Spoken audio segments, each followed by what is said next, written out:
Hello, je mets le direct Twitter.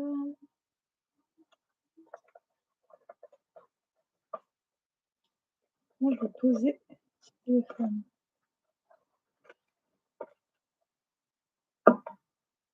Ben voilà. Donc, Mimesis as make-believe, Kendall, Walton.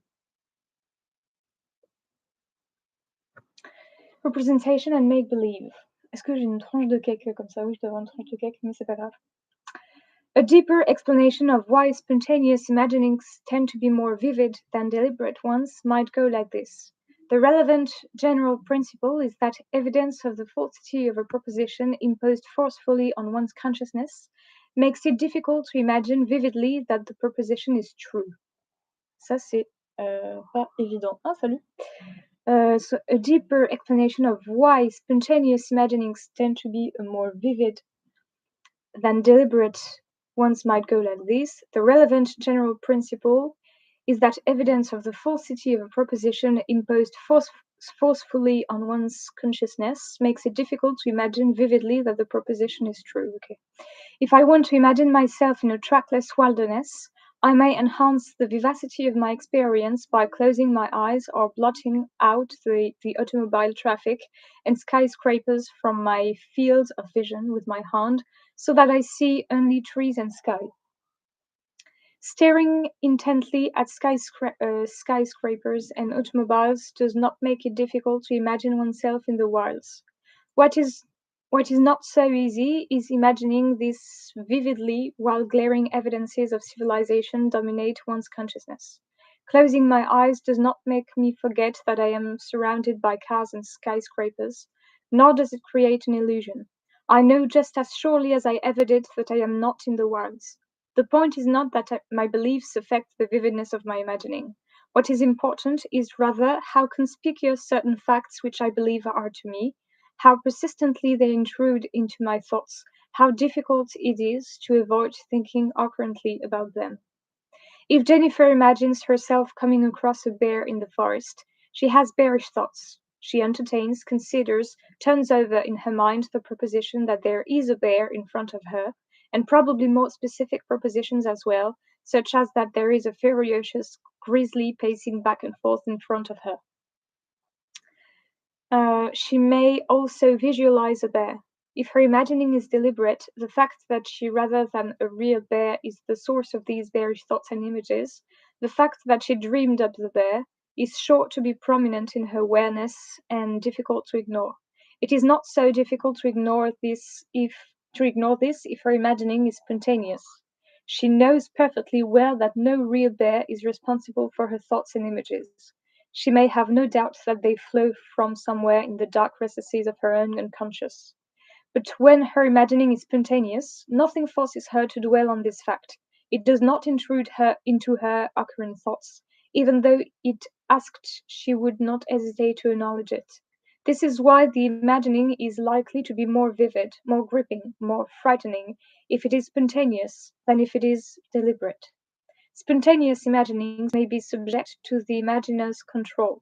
The imaginer may have the option of intervening deliberately in her imaginative experience, even if she chooses not to exercise this option. If I find myself musing spontaneously about a Candy-stripped polar bear jumping over the moon, I may nevertheless realize that I could, if I wanted to, imagine instead a polka-dotted grizzly jumping over a star, or that I could stop imagining altogether. This realization limits my sense of the independence of my imaginative experiences from me. The imaginary world does unfold under its own power, but only with my implicit permission, only because I allow it to do so. There is a note, but we don't care. Sometimes, however, we seem not to have even potential, unexercised control over what we imagine. This is so when we are asleep or in a trance. Dreams are spontaneous, undeliberate imaginings which the imaginer not only does not but cannot direct consciously. It depends, but yes. Occasionally one does have the impression of making decisions about what to dream, but it seems to me that what one decides is, at most, the topic of one's dream, its details being beyond one's conscious control. It's true. One deliberately starts the dream in a certain direction and then lets it go as it will. The experience might best be understood as a cross between a dream and a deliberate daydream. One might dream that one chooses to imagine certain things. There may be a daydream in the world of one's dream, but dreaming about choosing is not actually choosing. Very interesting. This helps to explain why dreaming is often such a powerful experience, why dreams tend to be more compelling, more realistic than daydreams, in which the imaginer either directs the course of his imaginings or deliberately refrains from interfering. Occurrent and non occurrent imaginings. Each of us holds a great many beliefs and has an enormous number of intentions and desires, only a tiny fraction of which occupy our attention at any given moment. Thus arises the traditional distinction between occurrent and non occurrent dispositional beliefs, intentions, and desires. Marilyn currently believes that the Democrats will win the next election when the thought that they will occurs to her, when she thinks or says to herself with conviction that the Democrats will win. She holds many other beliefs at the same time. She believes that Thomas Edison invented the telephone, that the Vikings were the first Europeans to visit America, that she is not a professional wrestler, and much more. But few of these other beliefs occur to her at this time. Some never do. Just watch who was there. I can't see again.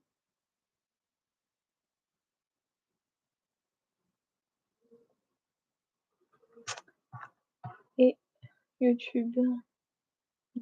Hello. So it is with imaginings.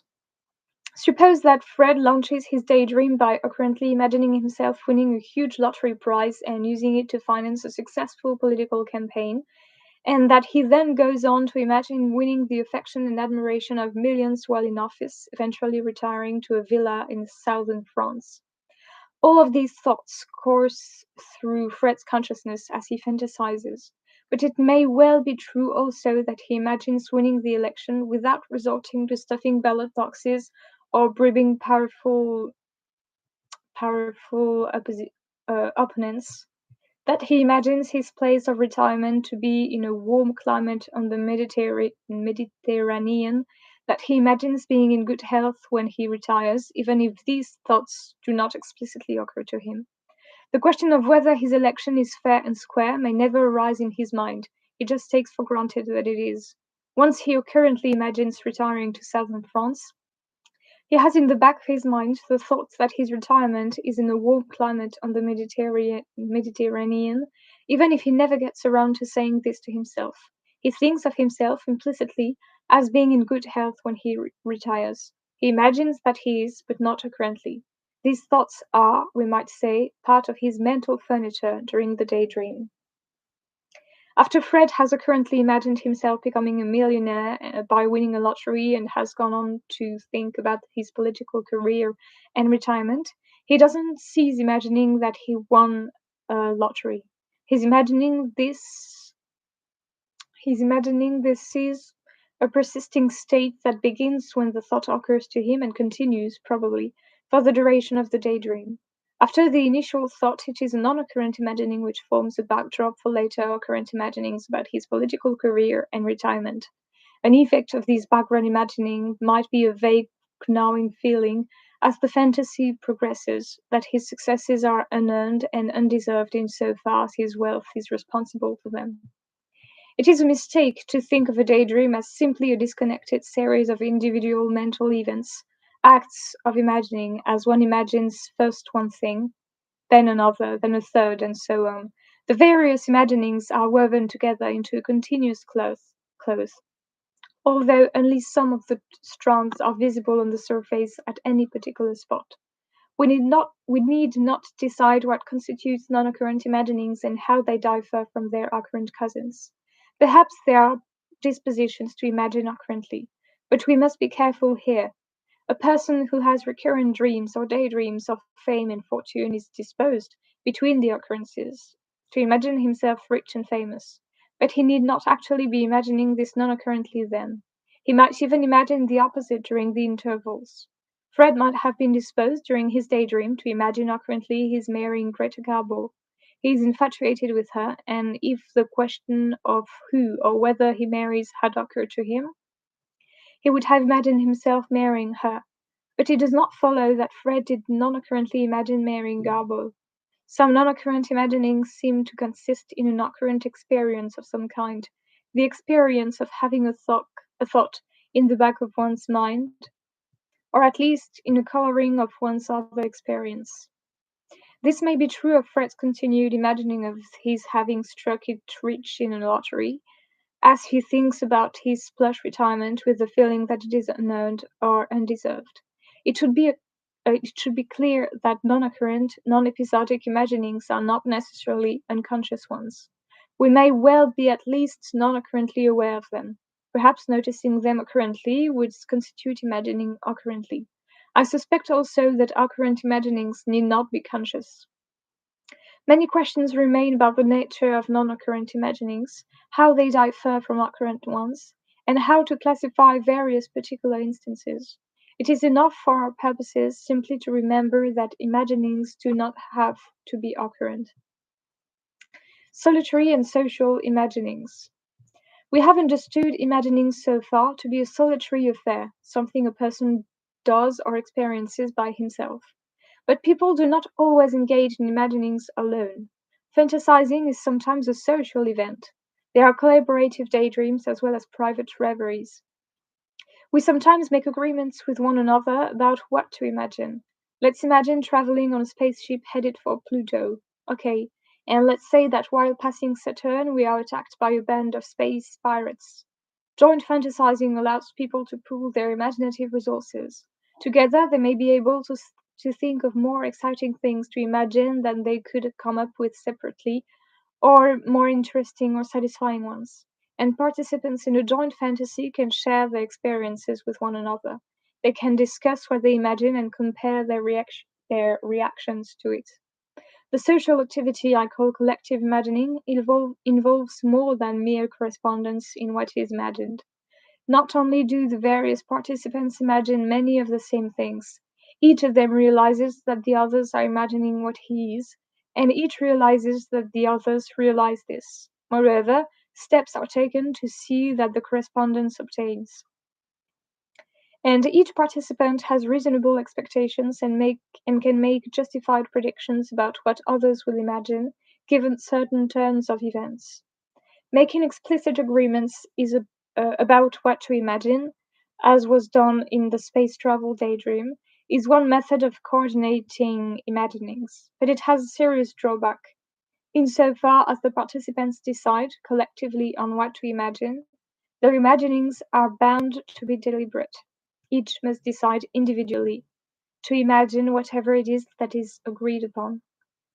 The price of coordination by agreement is the vivacity of imagining spontaneously. But, as we shall see shortly, coordination can be effected by other means without paying this price by enlisting the aid of such things as dolls, hobby horses, snow forts, toy trucks, mud pies, and representational works of art. Imagining and entertaining. What is it to imagine? We have examined a number of dimensions along which imaginings can vary. Shouldn't we now spell out what they have in common? Yes, if we can. But I can't. Fortunately, an intuitive understanding of what it is to imagine, sharpened somewhat by the observations of this chapter, is sufficient for us to proceed with our investigation. But it will be revealing to look briefly at one promising but inadequate way of understanding imagining. In order to simplify things, let us restrict our attention to propositional imagining that something is the case. To imagine that P, it might be said, is to entertain the proposition that P, to attend to it, to consider it. According to Alvin Plantinga, the author of a work of fiction exhibits propositions and calls them to our attention, invites us to consider and explore them. Nature of necessity. See also Scratchen Art and Imagination, Chapter 7, and Volstostoff works. Entertaining, attending to, considering seem most naturally construed as occurrent mental events. If they are occurrent, can sense be found for non-occurrently imagining that P? That might be taken to mean having the proposition that P sorry, that P in the back of one's mind. But this notion is not clearer than imagining itself. If it is to be any help to us, it must be possible to have a proposition in the back of one's mind without believing it, even implicitly, since one can imagine what one does not believe. Shall we say that one not currently entertains, has in the back of one's mind, whatever propositions one is not currently aware of or knows about? This would allow much too much. I suppose that for most of my life I have been non currently aware of lie proposition that Saint Anselm was born in August. I have realized implicitly that there is such a proposition, although I have never believed it, or disbelieved it, or desired it, or had any other particular psychological attitude toward it, except possibly that of being unaware of its truth value. Did I imagine non currently all these years that Anselm was born in August? Surely not. This proposition has not had anything like the role in my imaginative life that the proposition that Fred retires in good health has in his daydream, when he thinks implicitly of himself as retiring in good health, while saying to himself only that he retires. If to imagine a proposition is to entertain it, to have it in mind, we need a more restricted notion of entertaining or having in mind, yet one that allows for doing so non occurrently. What sense is there in which I have rarely or never, prior to the writing of these pages, entertained or had in mind, even implicitly, the proposition that Anselm was born in August, yet in which Fred during his daydream did entertain or have in mind, implicitly, the proposition that he retired in good health? Well, the sense in which to entertain or have in mind a proposition is to imagine it. We are back where we started. What is imagining? It is doubtful that the notion of entertaining propositions can be made to work even as an account of a current imagining. When Helen believes currently, thinks to herself that there will be an earthquake in San Francisco before the year 2000, surely part of what she is doing is entertaining this proposition. Perhaps we can accept without too much strain that she is also imagining it, and that in general people imagine what they currently believe, disbelieve, fear, intend, desire. But suppose Dick thinks to himself that it is not the case that San Francisco will have an earthquake by 2000. He would seem to be entertaining the proposition that San Francisco will have an earthquake by 2000, as well as its negation. Must we allow that he is imagining both of them, both that the earthquake will occur and that it won't? Our current imagining, as we ordinarily understand it and as we need to understand it in order to explain representation, involves more than just entertaining or considering or having in mind the propositions imagined. Imagining, propositional imagining, like propositional believing or desiring, is doing something with the proposition one has in mind. The entertaining of propositions is the most familiar of all intellectual phenomena.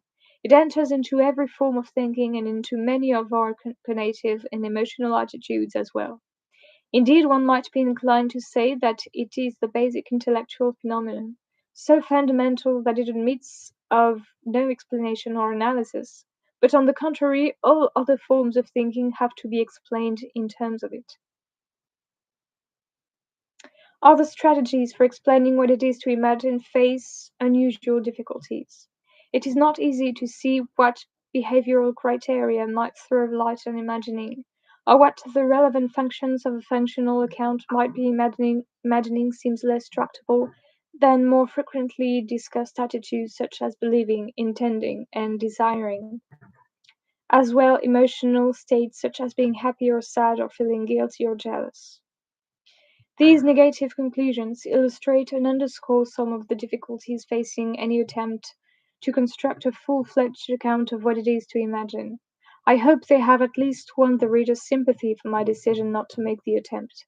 It remains to be shown that we can get along with such an account. In any case, the difficulties do not provide an excuse to settle for some notion weaker than imagining, that of considering, for example, which, however clear, cannot do the job that needs to be done. Imagining can, if nothing else, serve as a placeholder for a notion yet to be fully clarified. We noted that dolls, toy trucks, and representational works of art contribute to social imaginative activities by assisting in the coordination of imaginings. This is only one of many important ways in which real things enrich our imaginative lives.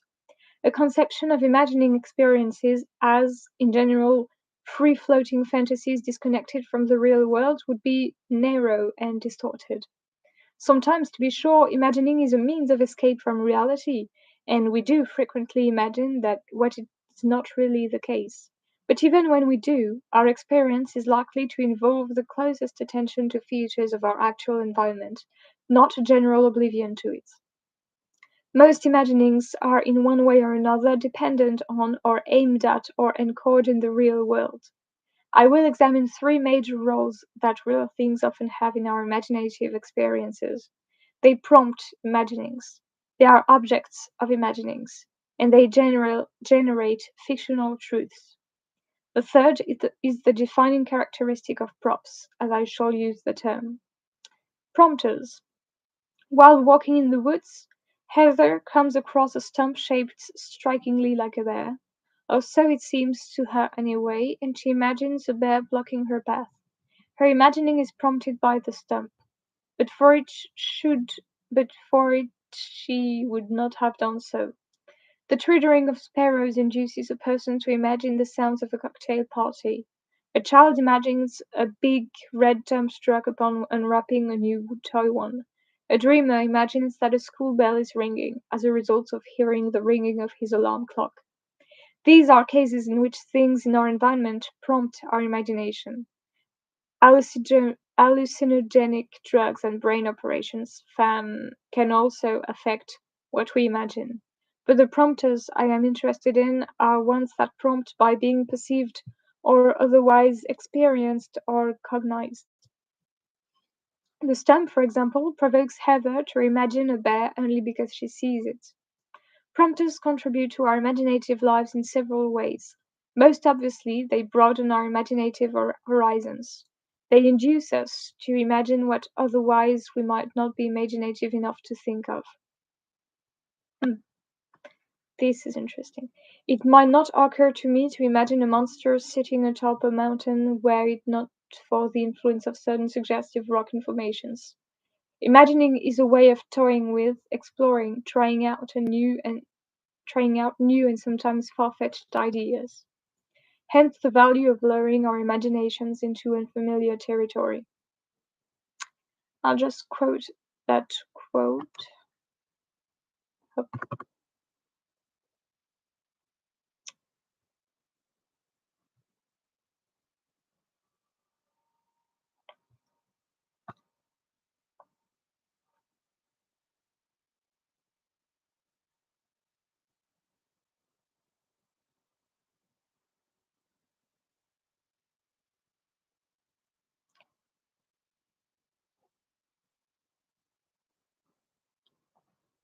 Not every new idea is equally worth toying with.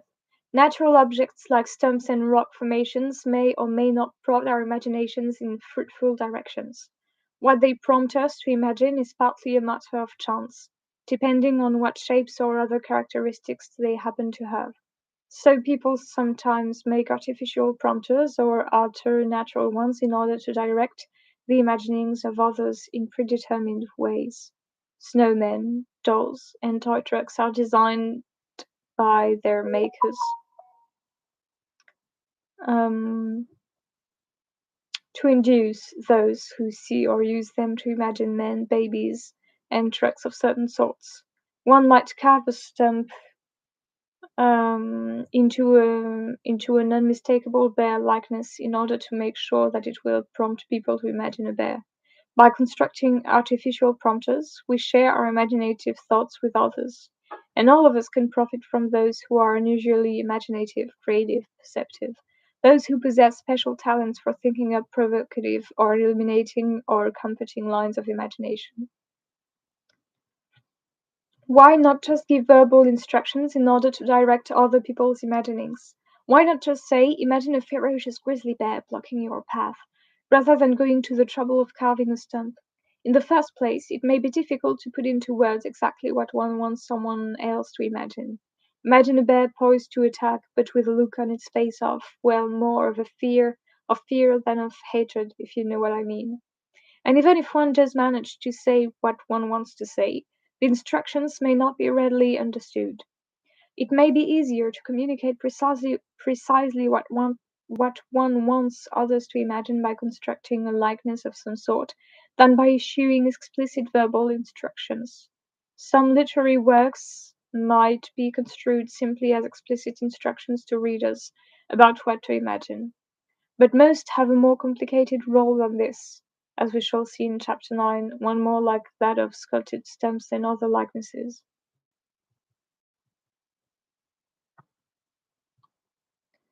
Je veux juste regarder si la série Les Siffles est dispo sur France 2.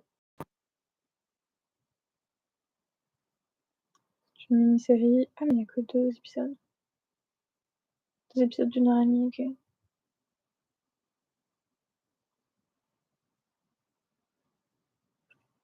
Ça a l'air intéressant.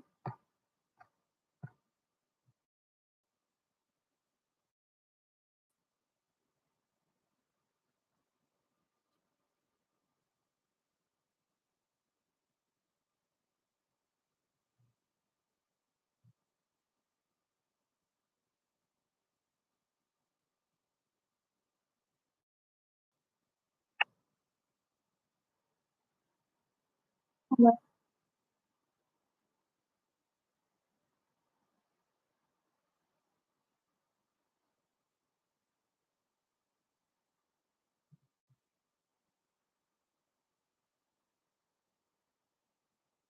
C'est juste que je me rappelle.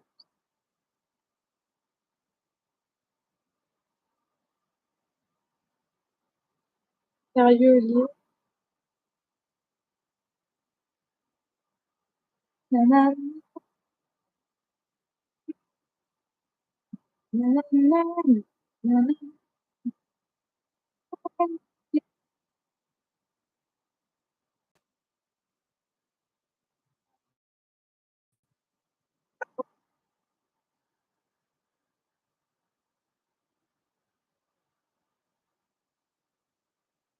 Bien sûr.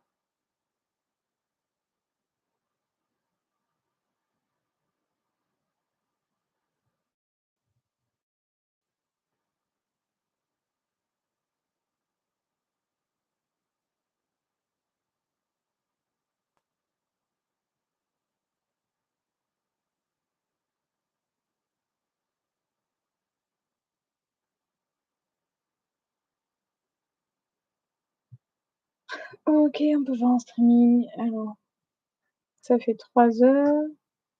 Dites-moi 21h24 moins 3 heures, ça fait 29-18. Ok. Je lis jusqu'à 18h24. Ça vous va?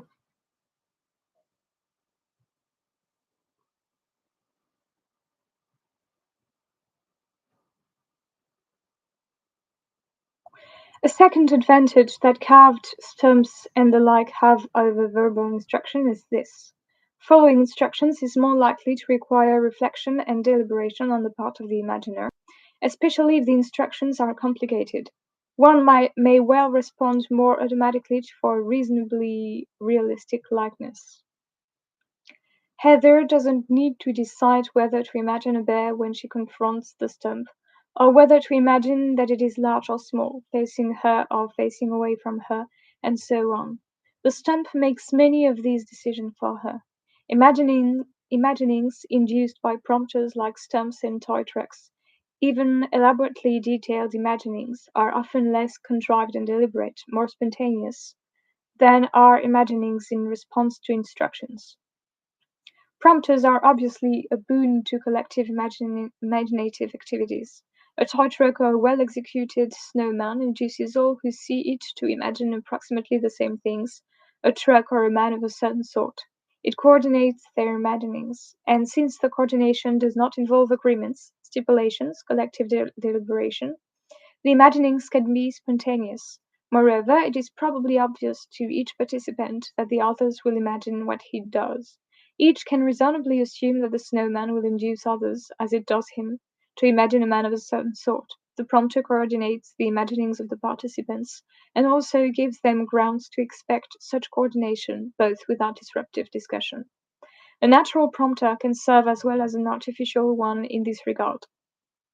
A sufficiently bear-like stump will prompt all observers to imagine a bear and give each reason to think the others are similarly prompted.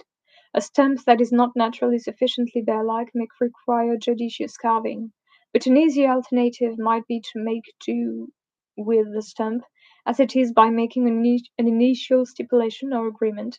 Let's call that stump a bear, or just look at that bear, and then allowing the stump to guide our more specific imaginings.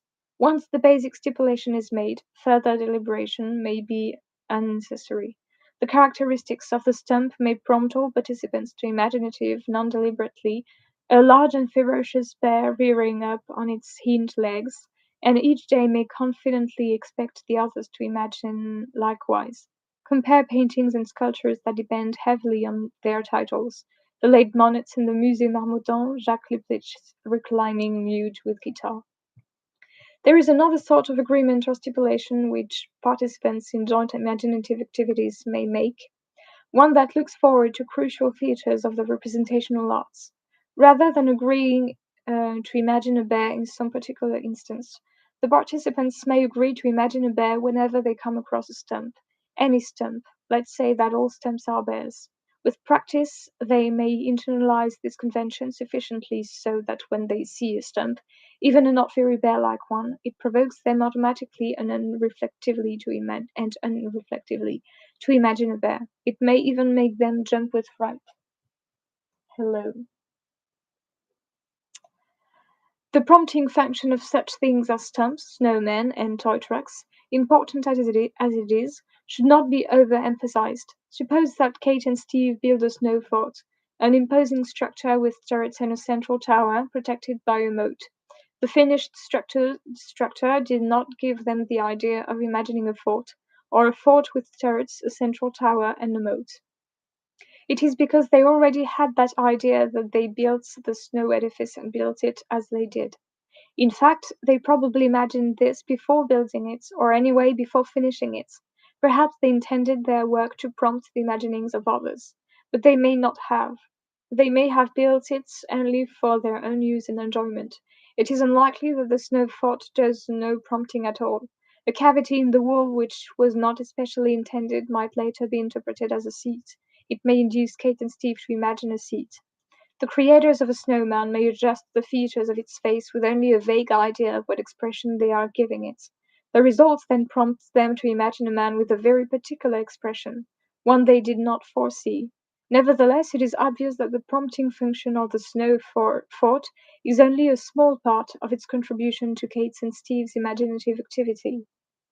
C'est très intéressant.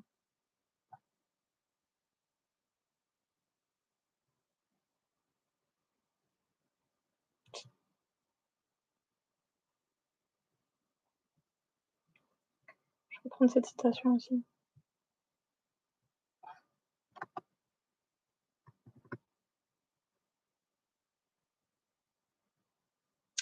Even toy trucks, which are made for the benefit of people other than their makers and are obviously designed to prompt their imaginings, are important in other ways also. A child playing with a toy truck does not merely look at it and imagine what it prompts him to imagine. He makes it go fast or slow into one room and another, and so on. When he does, he imagines a real truck behaving in these ways. The toy is hardly to be credited with prompting these imaginings, nor is its movements. He made the toy move in certain ways because of how he wanted to imagine a truck moving, rather than vice versa.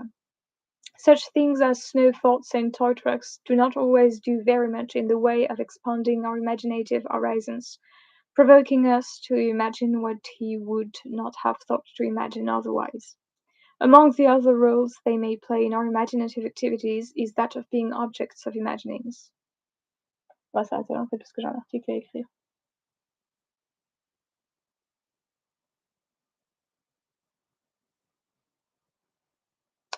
Trêve ça, ça s'en va.